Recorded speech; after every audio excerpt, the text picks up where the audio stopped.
With Spyro 4 seeming being just around the corner, a thought had occurred to me. Who should come back? Crash Bandicoot 4 featured numerous new and returning characters, like Tana, Dingodile, and Female Entropy being a new character along with the masks. So I thought, with Spyro's deep history of heroes, allies, and villains, who should come back? And what better way to do it than by using a tier list? Let's talk about it.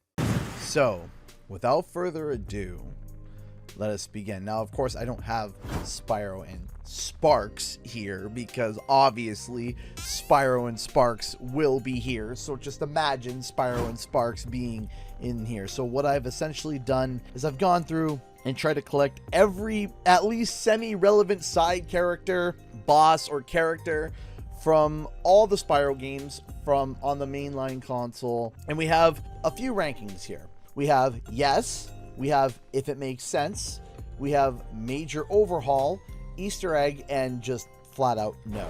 So yes is, of course, we want them in there. If it makes sense is, well, I would love them to be there if it makes sense to the story. If it doesn't make sense to the story, there's no point shoehorning them in. Major overhaul is yes, you can put them in, maybe, but they would require a significant change from what they already are. Easter egg is just like, it'd be fun if they were mentioned in some way. Maybe it's through a fun little item or some bit of lore or whatnot, kind of, you know, maybe some art. But in terms of being actually in the game, kind of no. And then no because of just flat out no. So I'm going to be explaining each one and we're going to go from there. First up is the dragons from Spyro 1. For this one, I'm going to put them into yes. I would argue that dragons are the best collectibles thus far. I don't think they should be the only collectibles for Spyro 4, but I do think having a numerous amount of dragons, they were the best collectibles, they were the best characters, they're so much fun. So I think dragons overall as the concept should return for Spyro 4. I think it's an easy gameplay mechanic. I think it's a fun gameplay mechanic, and I think it's a really interesting way to be able to kind of expand on the world by going through the dragons. Now, we're going to get to the Spyro 1 bosses, and it's going to be a little bit weird. There's going to be some weird things about this. The first one I have up is Toasty, and you know what the funny thing is? I actually would like to see Toasty return. I think out of all the Spyro 1 overworld bosses, not except for Nasty, we'll talk about him later, I think that having Toasty actually come back would be a hilarious way to be able to do a callback to the original.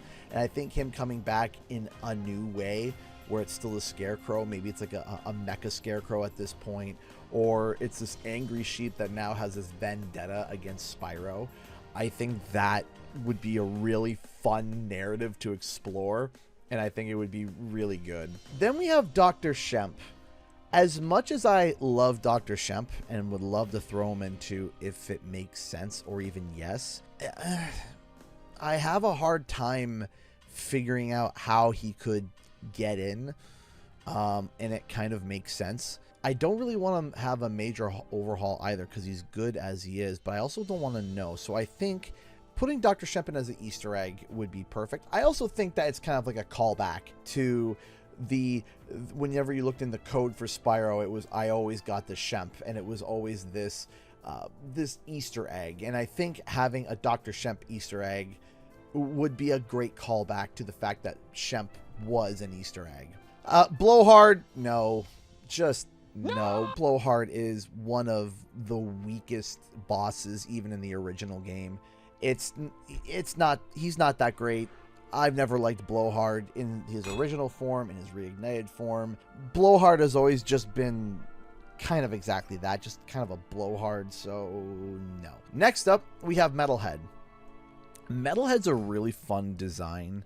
Again, I don't want too many Spyro 1 bosses, and Metalhead kind of does just fall over by the end, and he's kind of destroyed. Like, I know they're all destroyed. I think Easter egg. I think having like a little robot, like maybe like a toy, like a little robot Metalhead would be really fun. I think that would be really interesting. Jacques, no. No. Maybe Easter egg. Maybe if there's like, if you have like, maybe if you have, some toys and you have like a little metalhead Easter egg, then maybe have a Jack in the Box Jacques. I'll set him to no, but he would be with Metalhead as an Easter egg if that were to work. Then we have Nasty Nork. This is a big debate because it depends on the lore and the story of Spyro. I don't know if putting him in Spyro 4 is necessarily a good idea. I don't know. It depends on the story. It depends on how they go about the story, whether it's, oh, Spyro's, old nemesis are coming back and they all hate him and want to fight him, or, because if you think about it, all three Spyros have a different villain, right, for the original trilogy. So to have a villain kind of come back, I don't know. I'm not sure. And I don't want a major overhaul on him either, because I like Nasty Nork the way he is. So, not because I don't like him. I do like him. I'm going to put Nasty in no for now. For now. I might rearrange him later. Next, we have the fairies. And actually, yes, I think the fairies should return. I think the fairies are... they're significant enough to the story, but also small enough to be able to just slide them in and slot them in anywhere that nothing stands out as weird. So either like Zoe and or, the fairies in general, I do think should return. I think that would be really interesting. Now we're going to go to Spyro 2. First up, we have Allura. I think that there's a really easy way to bring Allura back. I think having her in yes is kind of fairly easy, and it makes the following characters really easy thrown to yes too, which is Hunter and the Professor, especially since after Spyro 2 they come back in Spyro 3. There's a lot of use cases for them. You have Hunter, which is kind of like the scouting helpful friend. You have the Professor, who can kind of be the exposition fairy and kind of, explain the story of where they are. And he could be used in multiple ways. He could be used for upgrades. So if Spyro 4 has an upgrade system, the Professor could be involved with that. So I think that having the Professor and Hunter, and then have Allura take a more prominent role than she did in the second games, other than just kind of be like, look, it's me, I'm a fun kind of, hey, let's have a little bit more. And likewise as well, you gotta have money bags. Even if he's running a shop, running a store, maybe if he doesn't necessarily have to be blocking anything, but if he's running a shop or a store, come on, I think that's kind of obvious and easy. Then we're gonna get to the villains, which is Crush, Gulp, and Ripto. So I'm going to say for Crush and Gulp, as much as I love them, they're gonna have to be a no. I love both of them to death. I think they're really fun, but unfortunately, I don't see how they can really come back, especially since when in the final fight with Ripto brings back Meka Gulp and basically confirms that they're dead. It kind of confirms that they're dead because otherwise, why wouldn't he bring anybody else back to help out? So kind of hard to bring him back unless you do kind of like an undead, which I don't know. Then we get to Ripto. Now, a lot of people are going to look at my Nasty Nork comment and think, okay, so Ripto should go in there too, but I am going to go against my own comment, and I am actually going to put Ripto in the if it makes sense. I think Ripto out of the original trilogy is the most compelling character that could come back.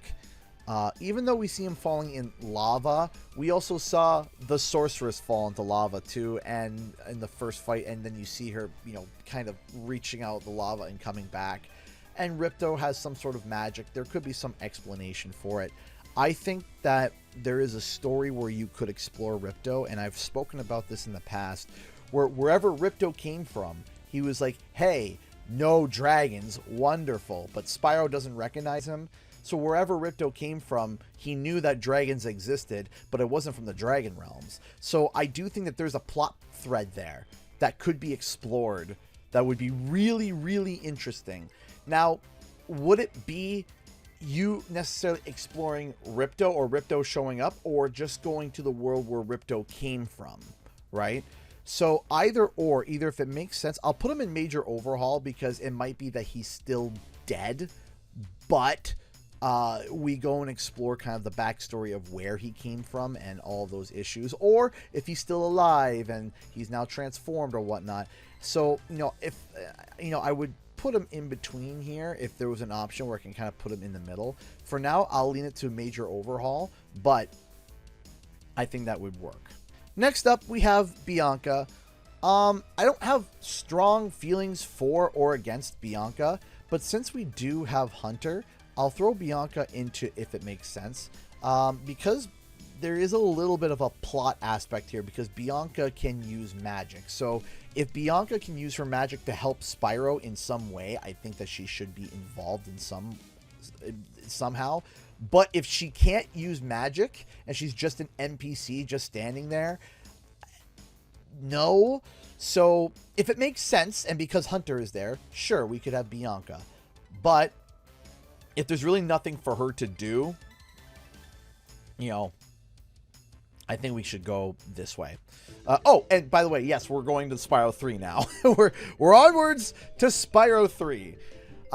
So next we have the 4 playable characters. And this one's going to be a little tough for me to decide here, because we've already kind of played them, and as much as I love them, I don't think going back, and I think there's an opportunity for Spyro to be able to explore new playable characters. I don't think that we should be revisiting playable characters that we already have tried in the past. And because all of them have already been playable, I think I'm going to have to put them in no. As much as I love Sheila, Sergeant Bird, Bentley, and Agent 9, it would either no or Major Overhaul, but I really wouldn't want them to need a major overhaul in general. So for now, we're going to put them in no, as much as I would love them to come back. They could come back as side playable characters. Maybe I'll rearrange my list at the end. We'll see after I think about it. But overall, I think no. I think that they should stay back at the worlds that they're from. And this also gives space and room for other characters, for other new characters to show up. Buzz, Spike, and Scorch. I think that maybe I think you could make Buzz an Easter egg. I think you could make something interesting with Buzz. I think because he's kind of like a frog, you could have 4 frogs. You have 1 frog that kind of looks like Buzz. I think you could do that. But Spike and especially Scorch, no, I don't think you can do that. Then we actually get to the Sorceress, and I think the Sorceress also goes into no. I think it's also because the Sorceress is one of the weakest of the 3 original bosses in terms of character, in terms of fear or whatnot. I felt like the Sorceress was pretty milquetoast. I think they're pretty eh. Next, we're going to go to the one thing that was kind of quasi-introduced in the original in Enter the Dragonfly, which is the Dragonflies. And I'm going to be honest here. I think that if it makes sense, it would be cool to see them return. But I don't think that they should be collectibles. I think that they should just be NPCs. So I'm going to say Major Overhaul, because I wouldn't want those specific Dragonflies from Enter the Dragonfly to come back. But the concept of multiple Dragonflies could be an interesting thing to explore. So I will put Dragonflies right there under Major Overhaul and go from there. So now we have Ember and Flame, and this is going to be interesting. I think Ember could be in the game if it makes sense. And I think that her character design is really unique. It's really cute. And I think that it can cater to a lot of audiences. And I think it would really show Toys for Bob going to the past and really digging deep. But unfortunately, that's only if it makes sense. And I also can't quite say the same for Flame. But Flame there's a potential idea there for Flame. Flame has a nugget of an idea there, but again, it would require him to go through a major overhaul, because right now he's just Spyro but red. That's literally it. He's just Spyro but red. So either, in fact, I think I'm gonna actually shift him to no. I think that he's just, I know there's people that are fans of red. I know, or of Flame, sorry. We'll get to red. I just don't see it really making sense, especially since he only had like 2 lines in the original game, and he's just bigger nose red Spyro. That's what he is, and if you do a major overhaul on him, you're changing his character, and he's going to look different. I just, no, I think, you know, as much as Flame is a fan favorite in some areas, Flame can go to no. Blink, if there was a lower rank than no, I would put Blink there. I don't think I have encountered a playable character in the Spyro franchise or side character that I've less enjoyed more than Blink. I do not like Blink at all. I don't like the concept of the character. I don't like it. I don't like Blink's gameplay. I don't like Blink. And I believe Tara Strong may have voiced Blink. I'm not 100% sure, but no, absolutely not. No Blink. I wish could blink them out of here. No thanks. Then we have Red. Red is in an interesting spot. If I take Red and I put it into if it makes sense, then we're automatically introducing a villain, right? If we take Red and put it into major overhaul, then again, it could work, but again, wherever you're putting Red is going to be, he needs to be involved in the story. You can't help it because of his presence in A Hero's Tale. So I originally was going to put him in no, but then I remembered again how he was defeated in A Hero's Tale. He was shrunk down to being very small and very tiny.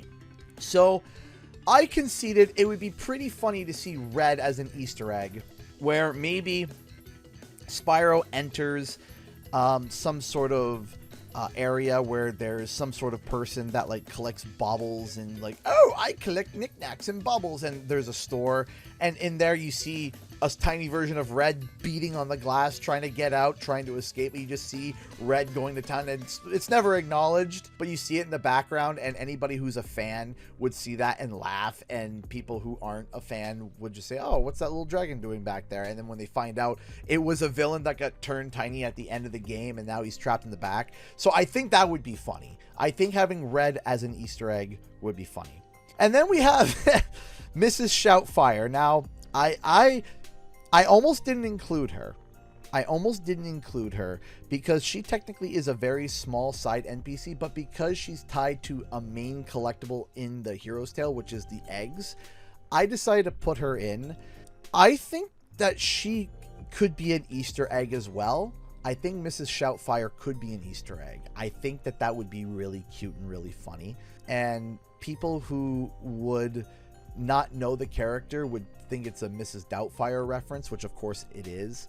But then people who are fans of A Hero's Tale would be like, oh my gosh, so if there's like some sort of area where if there's some sort of mechanic in Spyro 4 where you're collecting eggs, like from egg thieves, or there's caretaking of baby dragons, and maybe you revisit the original world because it's after Year of the Dragon, and there's all these baby dragons that are growing up, and Mrs. Shoutfire is kind of taking care of them.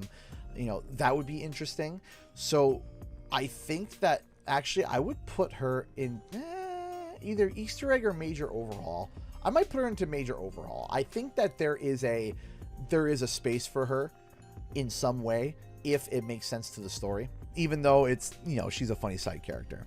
And now we get to The Legend of Spyro. So there's going to be some spicy takes here.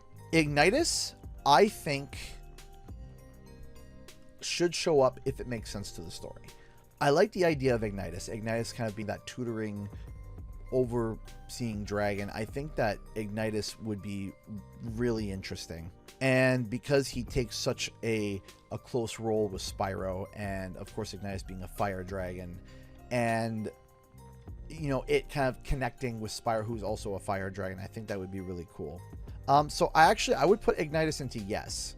But for the following characters, the following leaders, where we have Cyril, Voltier, and Terrador, I would only put them in if it makes sense. So if Spyro in this version is starting to breathe different elements or is using different elements, I think that they could show up in some way, shape, or form. Maybe they help him with certain elements, but then we're going to be starting to get too much into, hey, is this just Legend of Spyro version 2, especially if you have like the open world aspect. So if it makes sense, maybe, in fact, I think I'm going to bump him down to major overhaul, because we don't want this to necessarily just be, oh, it's, you know, Legend of Spyro Take 2 with all the favorite characters jammed in there. We don't want that, but we also don't want it to be, oh, it's the only the original trilogy. I don't think that I want that. I don't think. Next up is Cinder.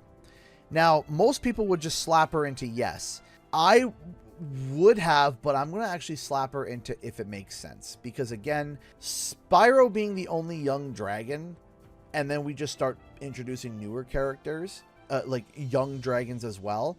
I think that if you're introducing other young dragons, she would make sense. And I do think that there is a good story, a good idea for a story for her to come back if there's some sort of co-op element in Spyro 4, but only if it makes sense. I know for a lot of people that that's a little bit controversial because they would want to slam it into yes. And while if I would slam it into yes if they were told, hey, there's going to be some co-op options in Spyro 4, then yes, Cinder would get slammed into yes real quick. But because we don't know how that's going to go, we don't know how the story is going to go, I'm going to put Cinder into if it makes sense. Gaul, the villain for the Eternal Night, no. Just no. No. Just no. No. It doesn't make sense to me, at least. Then we have Malefor. I am going to put Malefor into a very... I wish I could make it my own spot for Malefor. I'm going to put Malefor into yes, but there's an asterisk on this yes. So let me explain. I think that Malefor should be the bad guy for Spyro, technically, if we're calling the next Spyro 4, even though people are like, oh, Enter the Dragonfly is Spyro 4. I get it. I get what people are saying. But if we're following the Crash Bandicoot 4 logic, if there's going to be a new Spyro trilogy, which I hope there is, I'm not saying there is, but I hope there is. I think Malefor being the final baddie for the third game would be amazing, and for him to be teased in Spyro 4 would be great, even if it's a post-credit scene. So I'm saying yes with an asterisk if they are able to, you know what, I'll bump them down to if it makes sense. I'll bump them down to if it makes sense to kind of concede that point. If it makes sense, I'll put Malefor there. And this one is going to be real spicy. The Chronicler. Yes, full stop. And you might be wondering, whoa, full stop Chronicler? Why? I think there is a space in Spyro, no matter what they do with the story. No matter what they do with the story, I think that there is a space for the Chronicler. Because you have the original trilogy, because you have A Hero's Tale, because you have The Legend of Spyro, because you have all of these, and then you have Skylanders, because you have all of these different versions of Spyro, I think the Chronicler kind of acting like the Watcher from like the Marvels series, where he's kind of like this overseer, where he's this third party that looks over, and for the Chronicler to be there, and for there to maybe even be a small acknowledgement of him always being the constant between all timelines of Spyro, I think that that is a really, really, really cool idea, and an easy way to bridge the gap between the fan bases is the Chronicler. You know, I think that there would be a really fun way to find a dimension where you find the Chronicler's library. Spyro might be reading through some of the books, and he's reading about the Legend of Spyro and the different takes on Spyro and the everything. I think the chronicler being where the timelines converge, I think is a brilliant idea. Now, this next one is going to be very different because we're not going to get to Skylanders quite yet, because I'm actually going to put this little character here, and this character's name is Pyra. Now, if you don't know, Pyra is a canon-ish character. If you don't know, there is a character in the Legend of Spyro lore that goes kind of deep, where there was a flag banner carrier, I believe, or the banner carrier or the flag banner carrier for Ignitus, and it was a smaller dragon called Pyra. Pyra is canon, sort of, because while there is technically art of them in the game, it's never really explained. And then after the Legend of Spyro games had come out, one of the developers had made significant comments talking about how they would have written this character, and a lot of fans took on to it and really enjoyed that. So much so, actually, a big friend of the channel, Lore the Dragon, he's edited for the channel multiple times. He's a close friend of mine. I would consider him one of my best friends. He's really cool. He put together a really amazing cinematic for Pyra, and it is really cool. And I'm going to put a link in the comment section below and in the description for you guys to check it out after this video, because it genuinely is a fantastic cinematic, and it's going over the story of Pyra, and that's where I got this piece of art from. So now we're gonna get to Skylanders. Some people may be disappointed from this choice, but we have Master Eon. I think Master Eon is going to go into no. So Master Eon kind of works as like this unspoken force in kind of the in-between for the what were the Skylanders called, like the they refer to the kids, the Trap Masters, Skylot Masters. I don't remember the name. It's not Trap Masters. Greetings, Portal Master. Anyway, point is he was kind of like the interface between the player and the world, and kind of like this invisible force. Even though Eon like was a character, it's kind of like this invisible force in the game, and I think that his face is just recognizable enough that people who were deterred by Skylanders may not dig it. Not to mention, he is really, like, other than the fairies, he's the most human looking character, and humans are not really in this world. I guess there are human-esque characters, like, the fairies, but Eon, I'm not so sure. But you also have Flynn, who is kind of like the transport master. And honestly, I'll put Flynn into if it makes sense, especially since he's voiced by Warburton, the voice of Kronk. Oh yeah, it's all coming together. I think that there is he's such a fun character. He's such a fun character. I think adding him back would be a good idea. I do like the idea of maybe him helping Spyro transport from place to place. I think it's enough of a difference where I think there's enough where a distance between Skylander fans and Skylanders and fans of Spyro, where people just want Patrick Warburton back. I mean, to have Patrick Warburton in a Spyro game, I think would be hilarious. Follow me back out the tunnel. My tunnel just collapsed. And if you have Flynn, you might as well also could have Callie. I think, they're kind of like enough of a duo combo that, you can have both. So if you have one, you can have both of them just for fun. Now the next one, you're going to see it's only Gil Grunt, but I'm using this as a representative of all Skylanders. And I'm actually going to put them in a very controversial spot. I'm going to put them in yes. Now, let me explain. Spyro NPCs are so different and odd. If you remember from the original games, you got seals, you got golems, you got all these different species of creatures, dragons, and what have you. And a lot of the Skylanders characters, if you didn't know were Skylanders, if you adjust their design just even a little bit, they look like Spyro characters. I mean, there's some characters from the original Spyro series that are wacky and wild, just like Skylanders.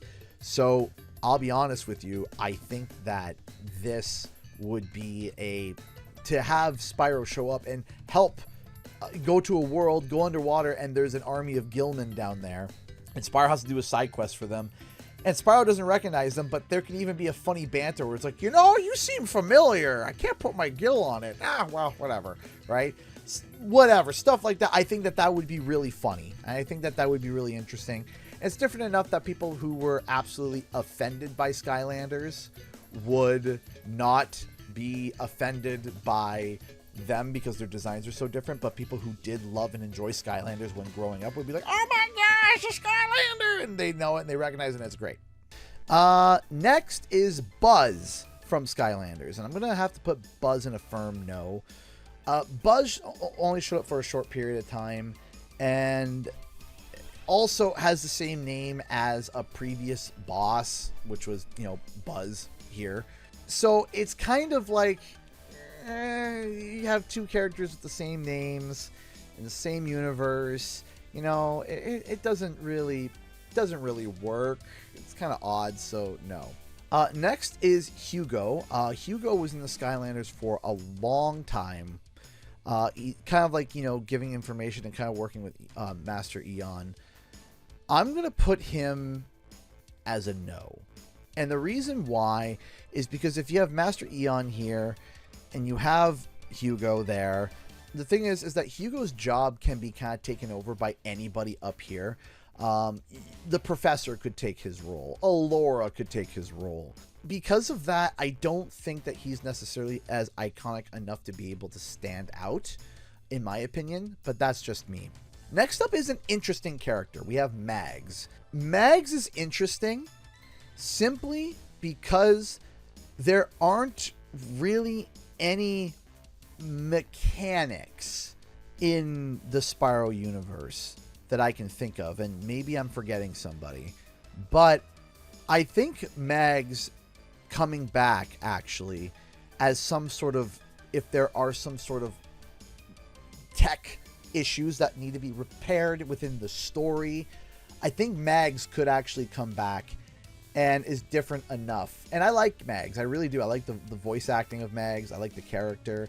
I think she's funny.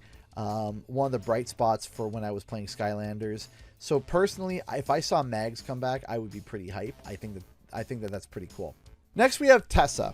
Now, while Tessa is cool, Tessa being really cool, I'm going to put her as a no.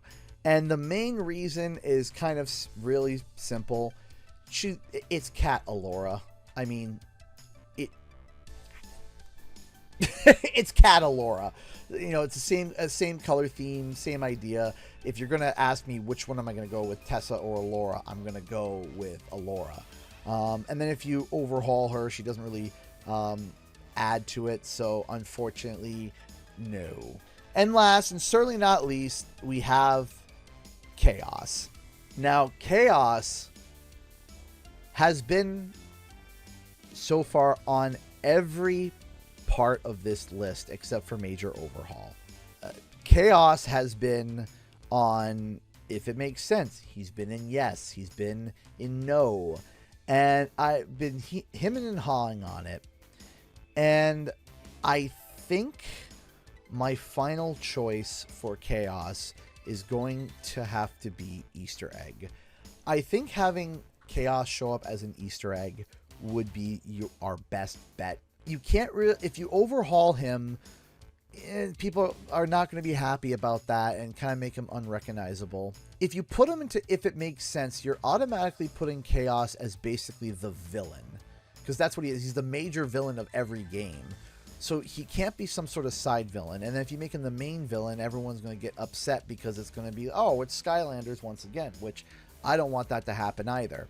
So, and if you put him in No, it's putting a disservice because Chaos is a cool character. I do think Chaos is an interesting character. So, for that reason, I am going to put him as an Easter egg so that at least there's a nod to Chaos and that there's some kind of lean into that. I think that would be really interesting. But beyond that, I'm not so sure. So, ladies and gentlemen, this is my final tier list. The people that I think should return would be the dragons, the fairies, Allura, Hunter, Professor, Moneybags, Ignitus, the Chronicler, and Skylanders as a species. Followed by, if it makes sense to the story, we have Toasty, we have Bianca, we have Ember, we have Cinder, we have Malifor, we have Flynn, we have Callie, we have Mags. Then we have could come back if overhauled in some way or some sort of story element drawn from their past or whatnot. It would be Ripto, the Dragonflies, Mrs. Shoutfire, Voltier, Cyril, and Terrador. Easter eggs, which would be really fun to see them come back in some small form, whether it's, you know, doesn't really impact the story. It would be Dr. Shemp, Metalhead, Buzz, Red, Pyra, and Chaos. And unfortunately, in the no section, it would be everyone else down here, which is Blowhard, Jacques, Nasty Nork, Crush, Gulp, Sheila, Sergeant Bird, Bentley, Agent 9, Spike, Scorch, the Sorceress, Flame, Blink, Gall, Master Eon, Buzz, Hugo, and Tessa. Now, this doesn't mean that if characters in my no show up in Spyro 4, I'm upset, or if characters from my yes don't show up in Spyro 4, I'm upset. But these are kind of the list of where I think it should go, who should and shouldn't return.